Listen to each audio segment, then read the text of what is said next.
What inspired the name Treehouse? Treehouse, okay. And is it the same location that when you first started? Yeah, it's at the exact Okay. same location. Okay. You wouldn't believe what it looked like when we started, but I had a partner, Ray. You know Ray? No, I Retired don't know. police officer Okay. from New York. So we was a partner. So we started, and he's like, yo, I want to go in with you on the project, you know? So I'm like, okay, let's do it. So I was looking to call the place like Amistad. Yeah, I From was the looking, movie? Yeah. You Make know. us free? Yes, yeah. But I was on that kind of wavelength. I Okay. wanted to You was on your dashiki back then. exactly. I was on my bohemian shit. Okay. So I wanted it to represent, brotherly love. Okay. You know, I had my little design with the hands and all of that stuff. Right, Let's change the world kind of shit. Right. And so Ray was like, yo, but there was a big tree in the middle of the bar. It still sits there. And we had to build around it. Right. We couldn't cut it down because it's on the beach. Very it was unique. protected. Big tree in the middle. And so Ray was like, yo, let's call it Treehouse. He's like, I got an idea, let's call it Treehouse, And I was the senior partner. And I was like, you know what, you got a point. Let's rock with that. So we called it Treehouse. Right. You know what I mean? So Good that's how we actually Good got name. the name Treehouse, Good name. Yeah. So, I see your business. When I first saw it, I was impressed. Because, there's on the beach per se, not in the whole of Sosua and the whole of Dominican Republic, there's a lot of mom and pop, establishments there, Right.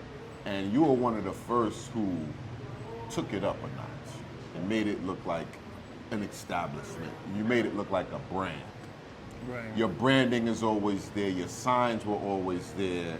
Your menus were right. I mean, like, I was impressed at the level it was on the beach, Right. because it's literally on the beach where you expect these little humble Right. tents and shacks and stuff, but no, yours looked like, and it does, an official business.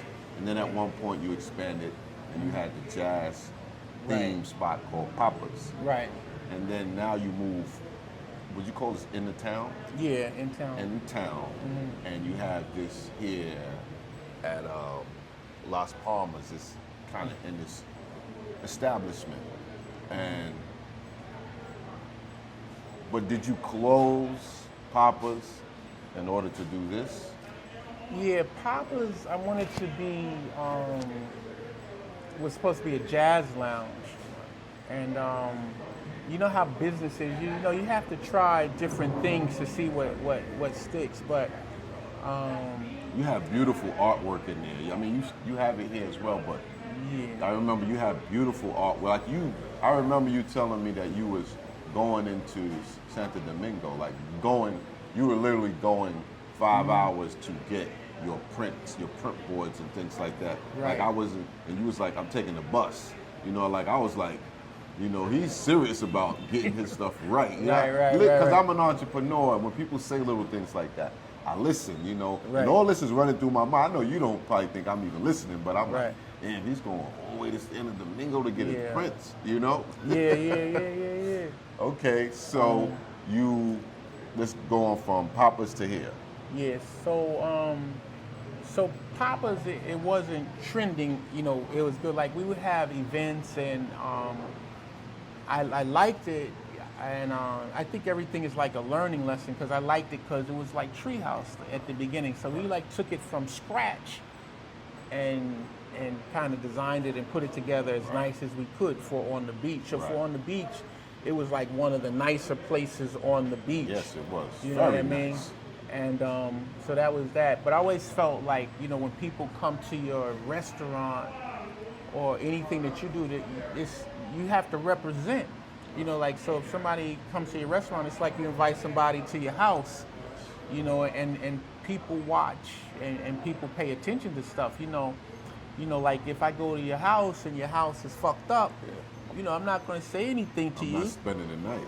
But I may not eat there. Right. I ain't going to stay too long. Right. See roaches running on the floor. I might be like, let me check on my car.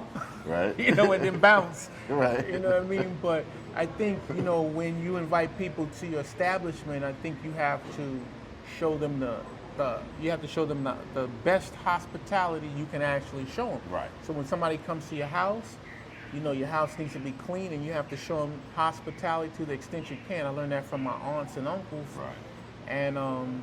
And that's what we have to do, you know, and I think that's representative of how we should do business. Yes. You know, and then we have some, we have some other businesses that are nice, and so I always think, well, why can't our businesses look like those nicer businesses? So when you walk into business, oh, that's a nice looking business, you know. So we, you know, and also it's representing for my brothers, you know, when they come somewhere, you know, you want them to have the best experience possible. Right, and you know best how to cater to them.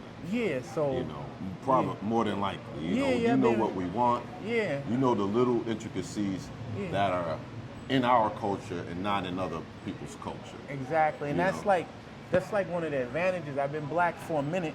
That's right. You know what I mean? So I know what's going on with you know how brothers think and how they feel and how service should be. We some complaining mothers when they it come comes to our own brothers, people. Yeah, Oh brothers, my God. brothers ain't having it, you know. So how do you deal with that? People know you. The town is small. Right. People have a problem at your establishment and they want to talk to Sherman. They don't want to talk to nobody else. How do you deal with, and I know sometimes the complaints be petty, how do you manage that? Yeah, sometimes, you know, sometimes you be like, oh, this nigga. Yes. There wasn't no mustard on my sandwich. They be like, yo, what time is happy hour? I be like, yo, dude, the drink is $3. You know what I'm saying? Yo, like, take it easy. You know what I mean? But anyway, you know, at the end of the day, it's providing the best service. You know, like, you know, we, in defense of the normal brothers, you know, you do have some brothers who are on the bullshit. Right. And I say with all due respect to the brothers on the bullshit. Yeah. You know what I mean? But you have them. You have brothers, you know, who Feel you owe them something. Yeah, and you know, and not everybody, you know, has your interest at heart, and so you have to understand that. And but at the same time, you always have to be humble. You have to, you know, treat people with care. You have to treat people with respect. You know, you have to go out of your way to, you know, like for instance, we're all, like if you believe in the fact that we're all God's children, then, you know, you have to treat his children with care. You have to treat our brothers and sisters with care and love, and that's what it's all about, you know, just respecting each other and loving our brothers and sisters, you know. I would say, one, I think you inspired a lot of other business owners to step their game up and beautify their spaces. And those who are coming behind you, opening new establishment, want to be on your level. I've seen just in the last 3 years the growth of business in Sosua, especially in restaurants. The look, the feel, the whole nine. Right. I think you paved that way. You laid down the groundwork to push people to do it on another level. Also, you train your staff. You have some of the best staff in the town, you know. And I know you serious about that, because some guys that we all got to know and love, you had to let them go, you know what I mean? Right. Because it just wasn't doing what needed to be done, Right. which is understandable, because I mean, I've had barbers that's great barbers, but terrible in other areas and hurt the business, and you still love them as people, but they hurt your business. I had to let my brother go several times, you know what I'm saying? Right. I love him, but this dude's killing my business. You know? Right. And then you hit me with, how you gonna do that to your brother? Yeah. You firing me over this? So I was like, no, man, I'm firing you because your ass is crazy. Right. Yeah. So, do you see Treehouse growing now? And let's talk about your menu, and is anything different from here and the other space? And are you going to grow? As far as the menu is concerned, buy me we have, you know, our menu is a variety of different things. You know, we try to touch like the basic things. So we got like a little Italian, a little Mexican, a little American, a little soul. So we try to touch on the basic things. You know, of course, we can't make everything, and so we have to try to, whatever we make, it needs to be good as it can get. Right. And at the same time, we're at the point right now where we need to step up that game because, you know, there's a saying like, what got you here won't keep you here. That's right. You know, so, okay, so we did this and it got us this far. You know, like, what's our next step? Like, what are we going to do next? You know, most of all, as far as Treehouse, I think Treehouse for me is like a movement, you know, in the sense that, you know, this is what we created from nothing, and we're gonna push this as far as we can get it. Let's see how far we can get this, and just remember, you know, everything started with just like a couple of $1,000s. You know, this wasn't like funded by anybody with money. You know what I mean? Right. If you think I got some money, you got another thing coming. You know, Do you have any partners in the business? Gil, Okay. where it says Treehouse Poppers. Poppers. Gil is my only partner. Your So only he's partner. the Poppers part of it. Okay. Yeah, but he's All a right. good brother. Super brother. Yeah. And you met him down here after living here. Yeah. And it was an interesting story. Because, you know, I had a partner, and then after that I was, you know, because, you know, when you get used to doing stuff on your own, you know, you like, nah, I'm not, that partner shit is some bullshit. If you have a silent partner, you can take on the partner. Right. But Gil is a silent partner. Right. But, you know, so what happened was I was on the beach, and they had robbed me about maybe 4 or 5 times. Wow. At least 4 or 5. Bust your gates and everything. Yeah, they were coming through the roof, steal all the top shelf liquor, you know, and so they hit me like at least 4 or 5 times. Yeah. And so I was there, and so Gil came through, and he was like, yo, I don't even know, we ain't have any top shelf, and we might have just had cups, because they had just robbed us again, you know, and the shit, it's like $8 to $1,000 a pop to get the liquor back up, you know what I mean? Right. At least, you know what I mean? Wow. So, you know, we were slow walking it, you know, I was like, okay, this week we're just gonna have some rum. Right. Next week we get some dark rum, you know, but we were slow walking shit because it was getting expensive, you know. Right. So Gil came through, and Gil was like, where's your liquor at? You know what I mean? And I was like, you know, they hit us again, you know, so I just gotta, in a little bit, you know, I'm gonna get the liquor again. He was like, yo, let me do that for you. He says, I see you working hard and I see you busting your ass. Let me help you out. And you know, nah, brother, I'm good. Yeah. I'm good, brother. I'll work it out. Don't. Right. And he's like, no, I really want to do it. And to be honest, that's very rare. Yes. It's very rare that But you get somebody who actually happens wants to the right people, though. Yeah, that actually wants to help. And I was reluctant to accept it. He was insistent, and he helped. You know, he was like, yo, let me help you out. So he helped me out with that. And then after that, you know, I was like, you know, if you're interested in being my partner, you know, you can be my partner. And we made a agreement. And so he's got a percentage of what we do. And that's organic, as they would say. Yeah, but you know, that's not something that happens every day. It's like a very rare story. You know? And you never know who's watching. Yeah. You know what I'm saying? He saw you doing good things. Yeah. That's my man. So, what's your social media? Facebook, Instagram, website? What do you have? I'm the worst. I'm the worst. I know you got an Instagram. Yeah, I tell you like this. I barely answer my phone.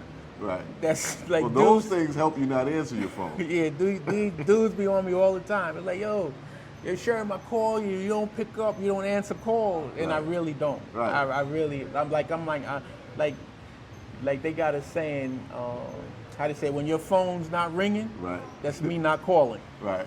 So even with my kids, I talk to my kids like maybe once a month or something like that, but you know, that's how my Instagram looks, you know. But the majority of my business is just through word of mouth. Right.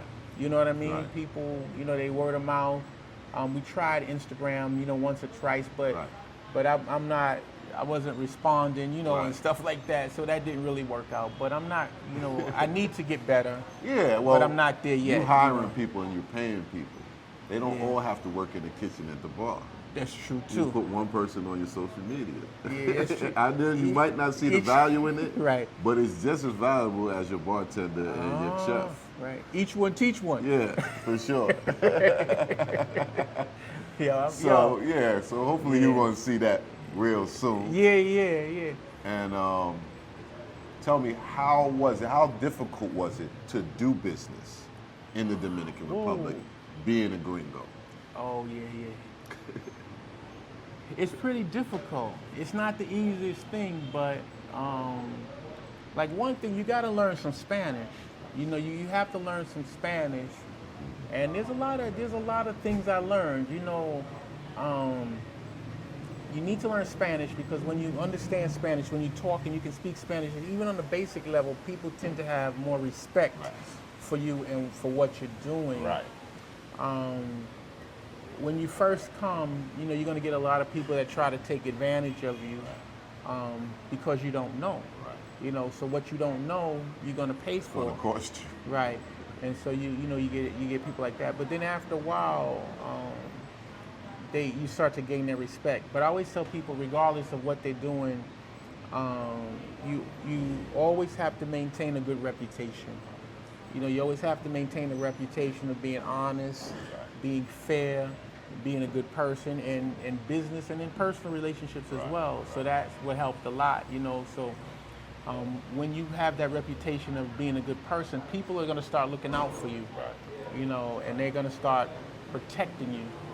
You know what I mean? And you're not going to get screwed, you know, the way you would if they didn't respect you as being a good people. Because everybody likes, you know, like the good guys do wind up winning, and honesty is a big deal. You know, I don't believe in dishonest business practices. I don't believe in screwing if you try to hit me with a business deal and you try to fuck me, I'll never do business with you again. Right.